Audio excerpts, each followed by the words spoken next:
Shalom. Oke, luar biasa. Tema bulan ini sekaligus menutup bulan Maret begitu Bapak Ibu. Minggu depan kita masuk ke masa-masa Paskah, Jumat Agung begitu ya. Kita akan sama-sama belajar tentang mengikuti kehendak Allah.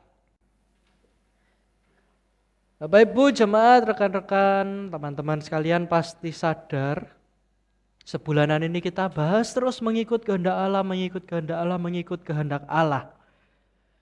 Saya yakin dan percaya sebagian besar atau bahkan semua orang di sini itu Kristen gitu ya Bapak Ibu ya, teman-teman. Kristen, percaya Tuhan, kalau enggak mungkin di gereja hari ini gitu.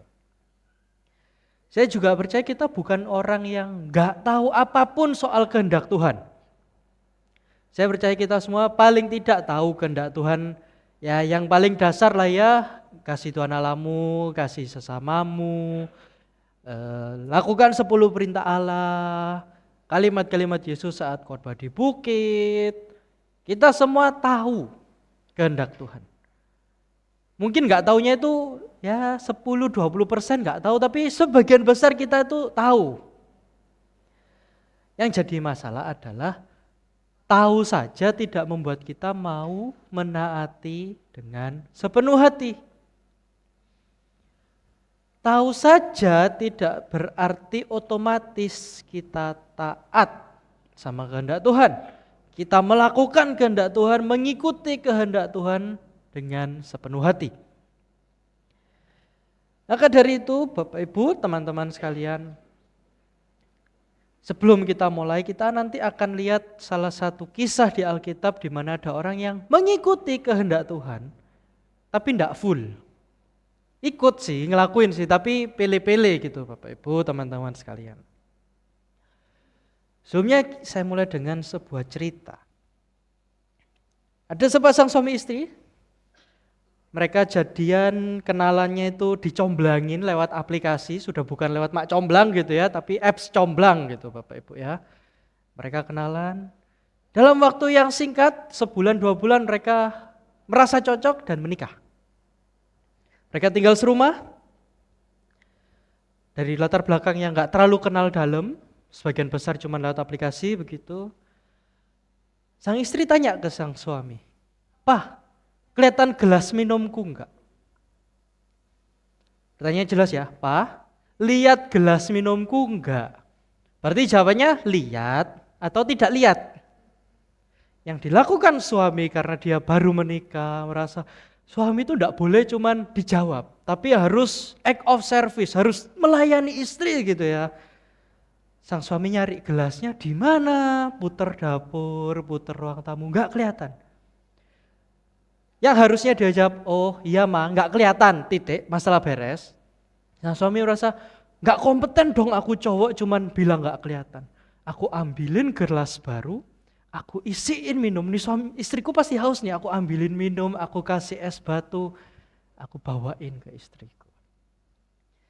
Setibanya suami di depan istrinya, "Ini Ma, aku enggak nemu sih gelasmu tapi tak ambilin minum." Kelihatannya penuh kasih, inisiatif gitu ya, baik. Baru ditanya lihat gelas sudah punya 3 langkah ke depan gitu ya. Sang istri bilang, "Ya Pak, ini nambah kerjaan, aku kan mau nyuci gelasku yang tadi." Sang istri lagi gak pengen minum, sang istri mau cari gelasnya tadi itu kotor, mau dicuci. Sang istri lagi ngelis, cuci sendok, piring, garpu, gelas, baju, spray, selimut, mau dicuci semua. Dan ya kalau mau dibikin tengkar gitu bisa gitu ya. Sang suami langsung, "Aku sudah menyiapkan inisiatif, gak dihargai." Sang istri bilang, "Kamu tidak memahami dan mengenali aku," gitu ya. Dan akhirnya mereka bisa tengkar, mungkin kalau diterusin berulang kali dengan hal-hal yang berbeda mungkin merasa gak cocok dan cerai dan lain sebagainya. Tapi poinnya Bapak Ibu, teman-teman sekalian, kadangkala kita sama Tuhan itu juga kayak gitu. Kita berasumsi kita tahu maunya Tuhan. Dan kita berinisiatif dari asumsi kita melakukan hal-hal yang sebenarnya gak diminta sama Tuhan.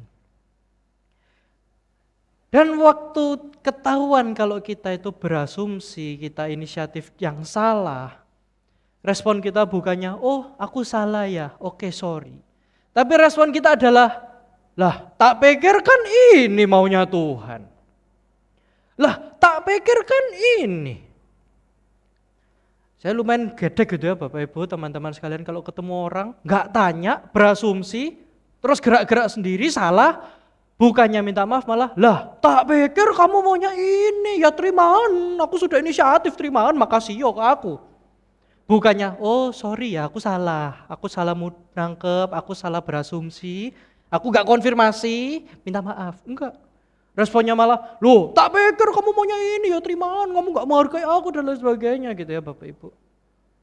Seringkali kita sama Tuhan, merasa kita tahu maunya Tuhan apa, kita gak konfirmasi sama Tuhan, kita inisiatif gerak dari asumsi kita.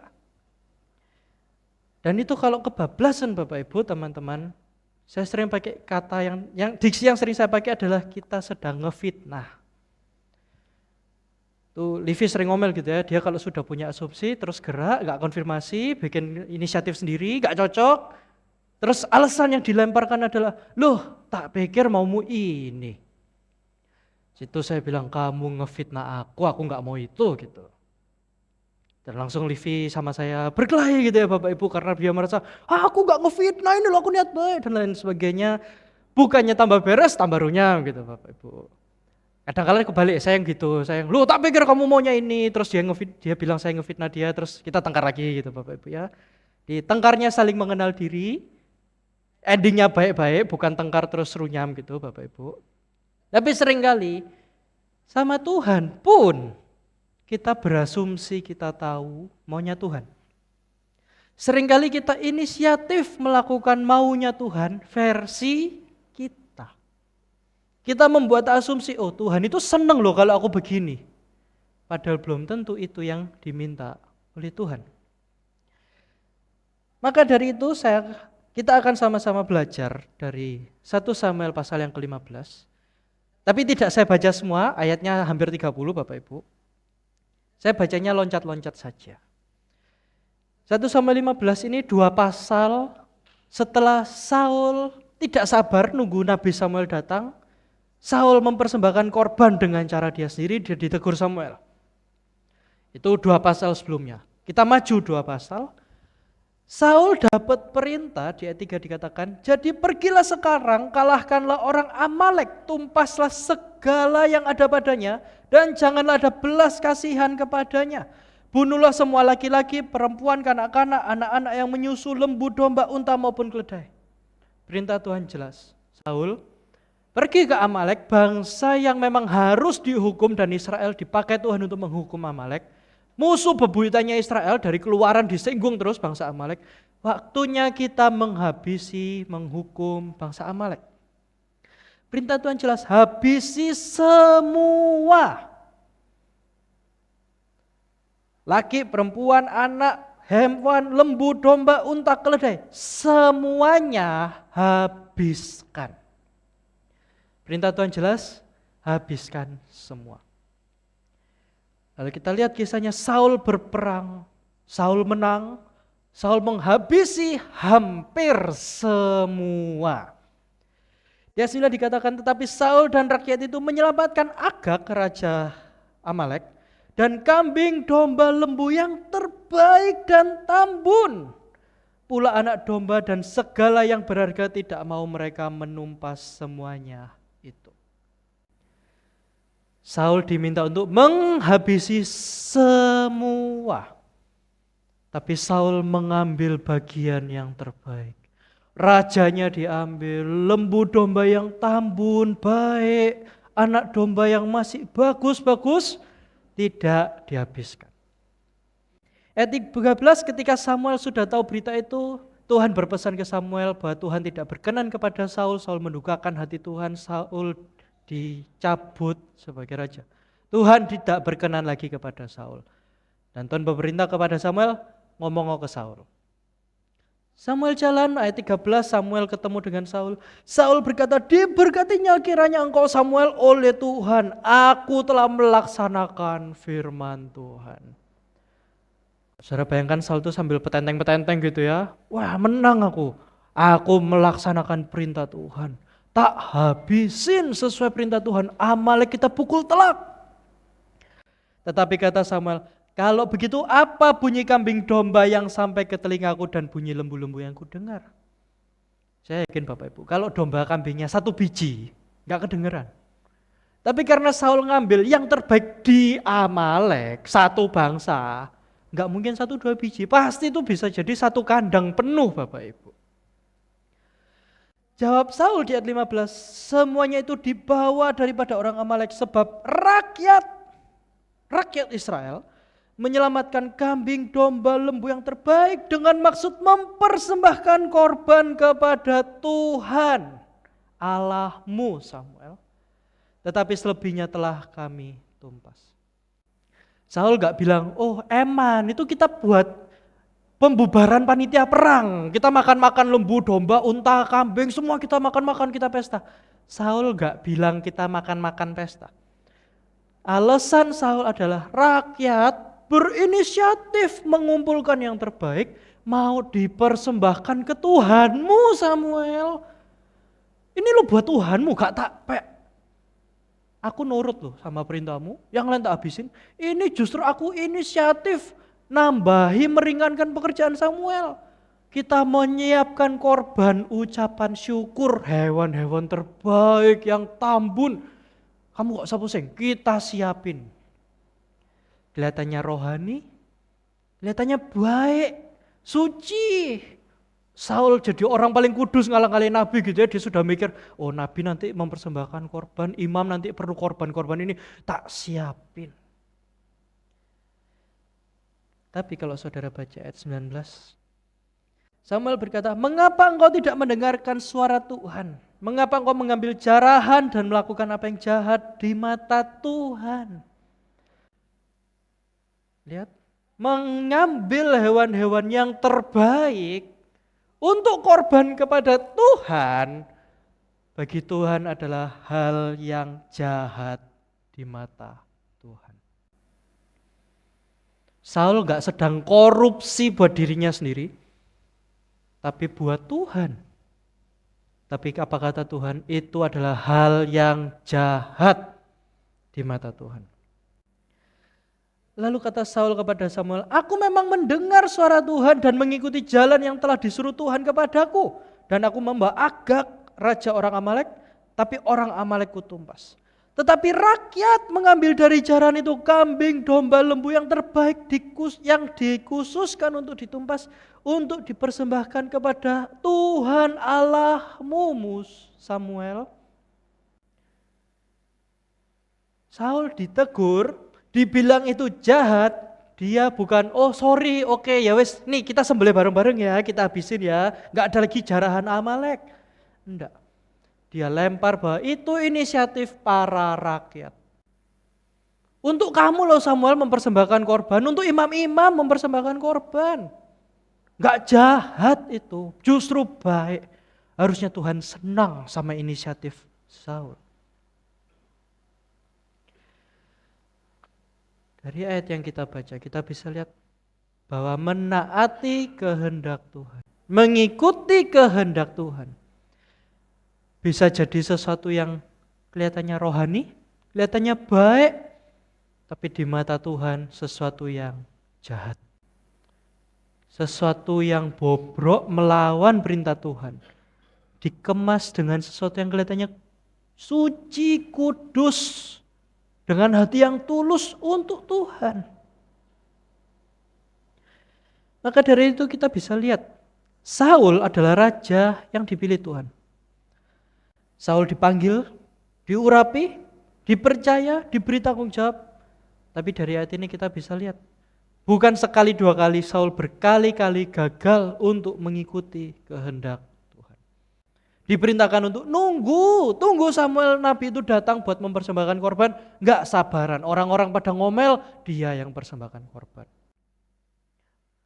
Ditegur Samuel, bukan minta maaf malah, aku lo mempermudah kerjaanmu, kamu tapi kekurangan pekerjaan toh, tak bantu kerjaanmu. Dia masih berbantah-bantah dengan Samuel. Di ayat yang tadi pun kita baca, setelah dibilang itu jahat di hadapan Tuhan, Saul bukannya bertobat, bukannya minta ampun, malah ngeyel. Maka dari itu next lagi. Masalahnya yang Saul lakukan seringkali juga kita lakukan. Seringkali bukan kita nggak tahu apa itu kehendak Tuhan, tapi kita tidak sungguh-sungguh mengikuti. Kita jadi orang yang bisa pilih-pilih. Bapak Ibu teman-teman sekalian, kalau tahu sekarang headset, headphone itu punya teknologi noise cancelling gitu ya. Itu frekuensi itu ditembakkan supaya kita nggak dengar suara bising di luar. Nah, saya di kantor punya salah satu rekan, seorang filsuf, dosen gitu.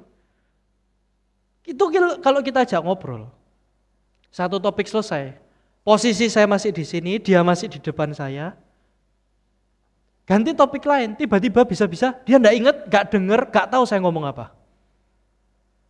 Tapi nanti ketika teman saya di belakang, 3 bangku belakang saya, nyeletuk topik yang dia suka, dia sebut nama tokoh filsuf atau sebut nama ajaran yang lagi berkembang di kekristenan, penyimpangan yang muncul, tiba-tiba nyaut.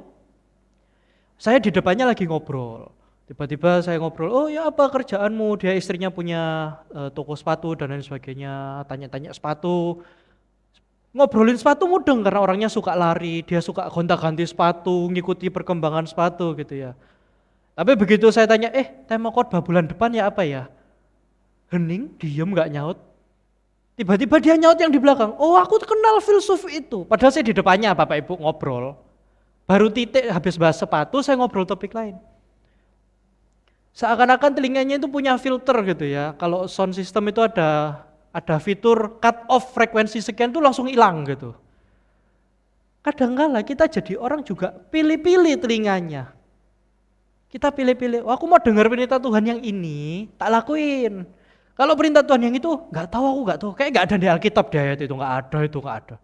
Itu kata pendeta itu, nggak ada di Alkitab kok, Tuhan nggak nyuruh kok. Kadang-kala kita pilih-pilih ketika menaati perintah Tuhan. Atau bahkan seperti Saul, kadangkala kita berinisiatif memodifikasi perintah Tuhan. Dengan mungkin maksud yang baik, dengan inisiatif yang tulus mungkin. Tapi sebenarnya itu juga merupakan kejahatan di mata Tuhan. Next, ketaatan yang tidak utuh. Itu adalah ketidaktaatan. Saul menumpas habis orang Amalek, kecuali rajanya, menumpas habis semua binatang di sana, kecuali yang terbaik. Tapi bagi Tuhan itu ketidaktaatan, itu kejahatan di mata Tuhan. Dan seringkali kita jadi orang Kristen juga seperti Saul. Kita ngerasa kita pelayanan buat Tuhan, kita melakukan yang terbaik buat Tuhan. Tapi apakah kita berintegritas di luar sana? Apakah kita penuh kasih di luar sana? Ketika kita jadi pimpinan dengan bawahan kita, apakah kita menunjukkan kasih dan kemanusiaan bagi mereka? Ketika kita bekerja, punya atasan, punya klien, punya customer, apakah kita menganggap mereka manusia yang harusnya dikasihi? Diperlakukan dengan baik? Atau kita anggap mereka hanyalah objek yang bisa dibuang kapanpun? Kadangkala tanpa sadar, kita bisa milih taat hal-hal yang meringankan kita. Kita taat hal-hal yang mungkin cocok sama maunya kita. Tapi begitu mau Tuhan gak cocok sama mau kita, kita bisa memelintir firman Tuhan sedemikian rupa supaya cocok dengan mau kita. Kadangkala kita jadi orang bukan menyesuaikan kita dengan kehendak Tuhan, tapi kita menyesuaikan kehendak Tuhan dengan mau kita. Yang jadi Tuhan adalah kita, bukan Tuhan. Kita memanfaatkan Tuhan, kita tekuk, kita pelintir supaya apa yang diperintahkan Tuhan cocok dengan agenda pribadi kita. Cocok dengan apa yang kita mau. Dan kita lihat ayat 22 respon dari Samuel. Tetapi jawab Samuel, apakah Tuhan berkenan kepada korban bakaran dan korban sembelihan sama seperti mendengarkan suara Tuhan? Sesungguhnya mendengarkan lebih baik daripada korban sembelihan. Memperhatikan lebih baik daripada lemak domba-domba jantan. Sebab pendurhakaan adalah sama seperti dosa bertenung dan kedegilan adalah sama seperti menyembah berhala dan terafim. Karena engkau telah menolak firman Tuhan, maka ia telah menolak engkau sebagai raja. Tidak mendengarkan firman Tuhan secara penuh. Ayat tadi katakan seperti bertenung menyembah berhala, terafim, durhaka dan degil. Bapak Ibu, rekan-rekan jemaat sekalian lihat ya. Saul melakukan perintah Tuhan mungkin 99%. 1% tok dia bantah. Dengan tujuan yang baik buat Tuhan. Bukan dipek sendiri, dibagi-bagi sama timnya, enggak. Saul bagi untuk Tuhan. Dipersiapkan untuk Tuhan. Mungkin dia bawa imam, sesuai enggak ini lembunya dengan kriteria korban kita harus sesuai ya. Nanti kita sembahkan buat Tuhan. Tapi Tuhan bilang itu sama dengan orang yang durhaka. Para penyihir alih-alih tenung. Orang yang degil hatinya, yang menyembah berhala, menyembah patung, menyembah terafim. Saul bukan cuma salah dikit, tapi di hadapan Tuhan yang dilakukan Saul adalah melawan perintah Tuhan. Saul bukannya melakukan 99 perintah Tuhan, tapi Saul membantah perintah Tuhan.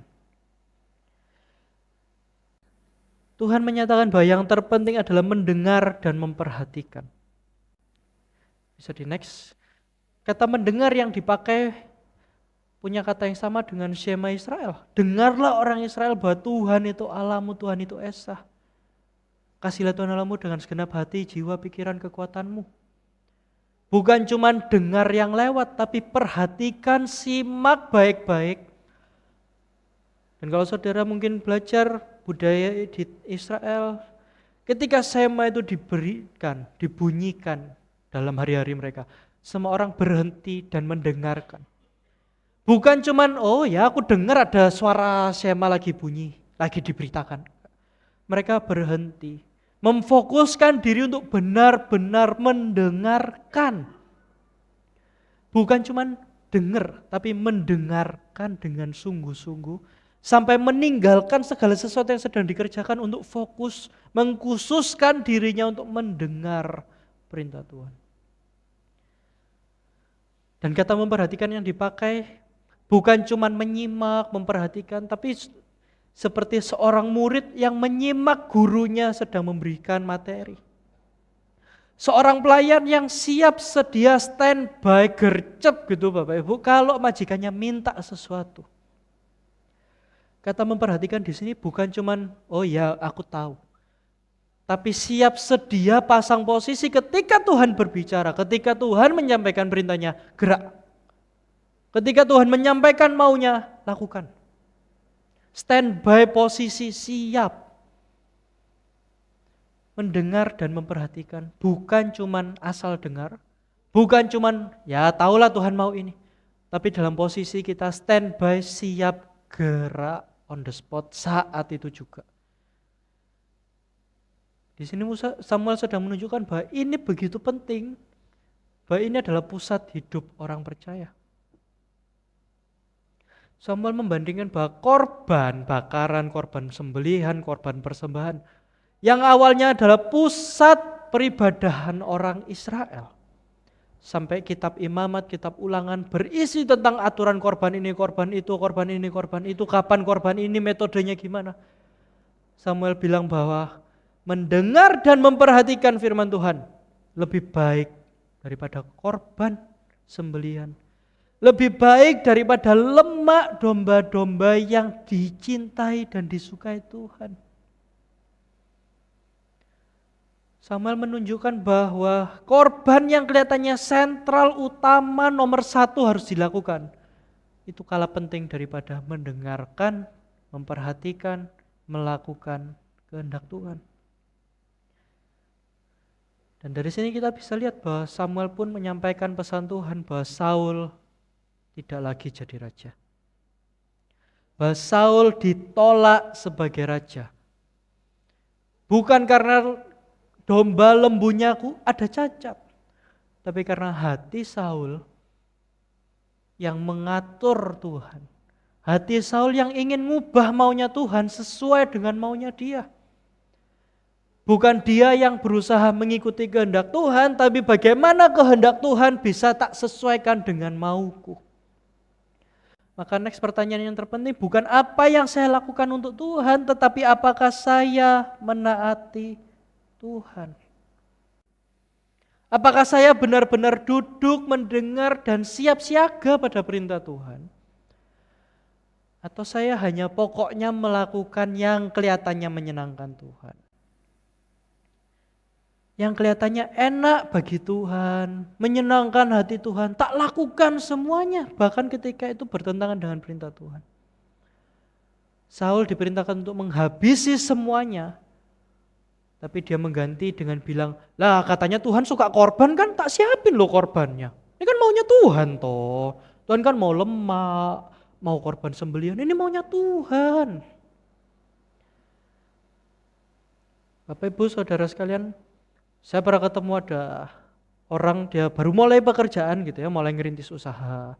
Awalnya gajinya nggak sampai UMR.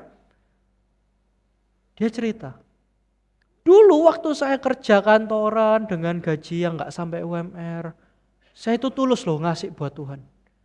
Per bulan tuh saya nggak hitung-hitungan, kolektor saya nggak hitung-hitungan, saya kasih buat Tuhan. Tapi sejak saya punya usaha sendiri, sebulan mungkin 10 juta. Perpuluhan itu jadinya yang dulu mungkin cuma sekian ratus ribu. Ini naik 3 kali lipat, 4 kali lipat jadi 1 juta. Dia mikir, enggak, ini dipotong pajak dulu. Berarti 9 dari 10 juta dipotong pajak 10, oh 9 juta. Perbulanku kalong 100 lah ya, aku bisa perbulanku 900, aku gak perlu kasih 1 juta. Dia hitung-hitungannya sama Tuhan itu bukan, oh ini buat Tuhan, ini buat pemerintah, enggak.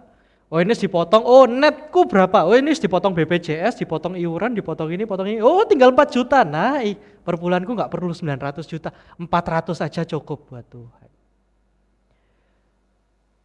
Alkitab gak ngajar hitung-hitungan Bapak Ibu, teman-teman. Alkitab ngajari kita taat. Karena dalam kasus teman saya, kalaupun dia tetap dituntut gitu ya, loh gak bisa, kamu ngasihnya harus tetap 1 juta buat Tuhan. Apakah dia akan ngasih dengan sukacita? Enggak, dia akan kasih dengan perhitungan, dengan hati yang hitung-hitungan sama Tuhan, nuntut Tuhan untuk Tuhan aku harus ngasih loh ya, kasih ono balik. Tuhan aku sudah ngasih ini, lindungi ono aku. Tuhan aku udah ini, jaga ono. Omsetku naik no Tuhan, nanti tak tambahi perpuluhan nih. Kita bukannya memberi untuk Tuhan, tapi memanfaatkan Tuhan demi sesuatu yang sebenarnya ujung-ujungnya buat kita sendiri. Dan kita lihat dari akhir kisah Saul. Samuel menegur Saul berkali-kali. Setelah Samuel menyampaikan, mendengar, memperhatikan lebih baik, Saul tetap ngeyel. Kalau Bapak Ibu Saudara lihat ayat 24 dan seterusnya, Saul masih bilang, iyalah aku mengaku dosa. Tapi itu orang-orang yang minta, Samuel, kamu bareng aku dulu lah. Kita pamitan dulu baik-baik ya, kita di depan orang loh. Jok tukaran dek ngarep lah, kok ketok uang gak enak gitu. Saul mengaku dosa, bukan menyesali dosanya. Saul mengaku dosa karena sungkan didengar rakyat dan tua-tua Israel. Samuel gak mau, Samuel tetap pergi dan Saul gandoli jubahnya Samuel sampai terkoyak. Ayolah Samuel, ojo iki gak enak loh Samuel didelok pasukan, didelok tua-tua Israel, imam, nabi, raja kabeh dek kene Samuel. Ojo lah Samuel, eman Samuel. Sampai jubahnya terkoyak, Samuel tetap menentang Saul. Tapi akhirnya Samuel ikut sama Saul. Dan di ayat 30 dikatakan ketika Samuel menegur kembali Saul, Samuel bilang bahwa Tuhan gak suka dengan ini. Yang kamu lakukan jahat di mata Tuhan, Tuhan sudah tidak memperkenan kamu. Respon Saul ayat 30. Tetapi Saul berkata, aku telah berdosa. Tapi tunjukkanlah juga hormatmu kepadaku. Lihat ya, aku dosa sih Samuel. Tapi tunjukno hormatmu di hadapanku. Di depan para tua-tua bangsaku, di depan orang Israel. Kembalilah sama aku. Saul mengaku dosa enggak? Mengaku. Tapi ada tapinya. Aku berdosa, tapi tunjukkan juga hormatmu di depan orang Israel, di depan tua-tua. Kembalilah Samuel bersamaku, maka aku akan sujud menyembah kepada Tuhan Allahmu. Samuel gak bilang kepada Tuhan Allah kita, kepada Tuhan Allah bangsa Israel. Saul bilang, Tuhanmu kan? Pokoknya kamu balik mbak aku. Samuel menghormati aku di depan orang tua-tua, aku tak hormat mbak Tuhanmu. Saul mengaku dosa sebagai sarana transaksional. Samuel nurut sama dia. Iya wes, iya aku dosa. Iya Samuel, iya aku dosa kok. Tapi hormat lo ya, aku raja sean ya. Ikut aku, pamitan baik-baik. Kamu nurut, aku tak doa ke Tuhanmu. Dia bukan berdosa mengaku dengan sungguh-sungguh. Kalau Bapak Ibu rekan-rekan saudara sekalian lihat sepanjang perjanjian lama, orang yang mengaku dosa di hadapan Tuhan mengoyak jubahnya sendiri berkabung puasa. Yang dilakukan Saul justru mengoyak jubahnya Nabi, Bapak Ibu, teman-teman. Saul enggak ngoyak jubah rajanya loh. Dia ngoyak jubahnya Nabi. Gandoli ayo iki di hadapan orang. Oh coba tinggal sih. Sungkan loh, gak enak loh Samuel iki. Wong-wong akeh donature bangsa Israel loh iki. Iki pemasok beras, pemasok gandum, pemasok hewan, gak enak loh Samuel. Dia mengaku dosa hanyalah sarana pemanis, bukan dari hatinya sungguh-sungguh mengaku dosa. Dan kalau kita baca, kadangkala kita sama Tuhan juga hitung-hitungan. Kadangkala kita taat sama Tuhan juga pilih-pilih. Yalah Tuhan, ya aku dosa, wis tak baik-baik sama Tuhan ya, biar Tuhan nurut sama aku. Ini lo Tuhan, aku balik rajin lo ke gereja, usahaku lancar lah, biar untungku naik. Kadangkala kita mengaku dosa pun hanyalah sarana memanipulasi Tuhan. Sarana mempengaruhi supaya Tuhan nurut sama mau kita. Bukan kita yang turut kehendak Tuhan.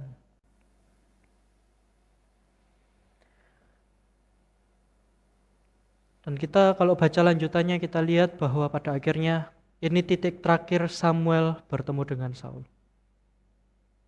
Saul sudah tidak diperkenan Tuhan, sudah bukan lagi raja.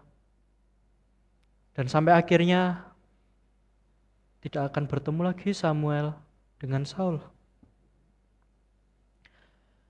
Kita bisa lihat bahwa raja yang dipilih Tuhan, raja yang diurapi Tuhan, raja yang disukai oleh orang Israel yang tinggi, gagah, tampan, pemberani, jago perang, pada akhirnya tidak diperkenan Tuhan. Dan kita bisa lihat sepanjang raja-raja Tawarik, bahwa raja-raja yang menggantikan Saul tidak ada satupun yang beres. Daud yang paling diagung-agungkan juga punya kejatuhannya. Raja-raja lain yang kelihatannya bagus, merombak Israel kembali ke Tuhan, akhirnya jatuh juga. Akhirnya penerusnya juga mengacaukan kembali kepada penyembahan berhala dan lain sebagainya. Hanya ada satu raja yang dinubuatkan di perjanjian lama, yang mampu taat dengan kehendak Allah, yaitu Yesus. Yang tahtanya bukan kerajaan tapi salib, yang mahkotanya bukan emas tapi mahkota duri, yang taat kehendak Bapa sampai mati di kayu salib untuk menebus kita semua. Bahwa Kristuslah raja yang sempurna, yang menunjukkan ketaatan yang sempurna dibandingkan Saul, yang kelihatannya suci, niatnya baik, tapi itu jahat di mata Tuhan. Hanya Kristus, raja yang datang untuk menebus kita semua. Raja yang membawa damai sejahtera itu kepada kita semua, membawa hidup yang baru kepada kita semua. Dia bukan Saul yang nyimpen korban jarahan untuk dipersembahkan, tapi dia menyerahkan dirinya sendiri sebagai korban di atas kayu salib. Supaya saudara dan saya yang harusnya binasa itu peroleh hidup kekal. Supaya saudara dan saya yang harusnya musuh Allah habis dihukum Allah. justru diangkat menjadi anaknya yang terkasih. Kristus menunjukkan ketaatan yang sempurna. Bukan ketaatan versi dia. Di Taman Getsemani pun masih berkata, biarlah kehendakmu yang terjadi, bukan kehendakku.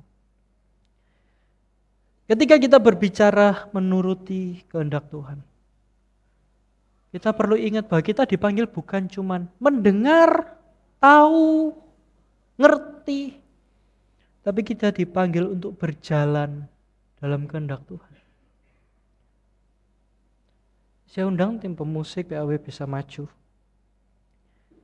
Kita bisa lihat bahwa ketaatan Kristus menjadi contoh bagi hidup kita. Menjadi contoh teladan yang sempurna. Bukan Saul, raja pertama yang kelihatannya paling keren.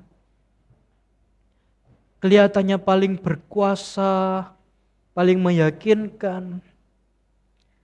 Tapi kita dipanggil untuk taat karena Kristus taat. Kita dipanggil untuk taat bukan supaya kita dapat selamat, dapat berkat Tuhan, dapat ini itu dari Tuhan. Tapi kita taat karena kita paham bahwa kita telah ditebus Tuhan. Kita taat sebagai bentuk anugerah dan ucapan syukur. Karena Tuhan sudah memanggil kita, menebus kita, mati bagi kita. Dan yang minggu depan akan kita rayakan kebangkitannya.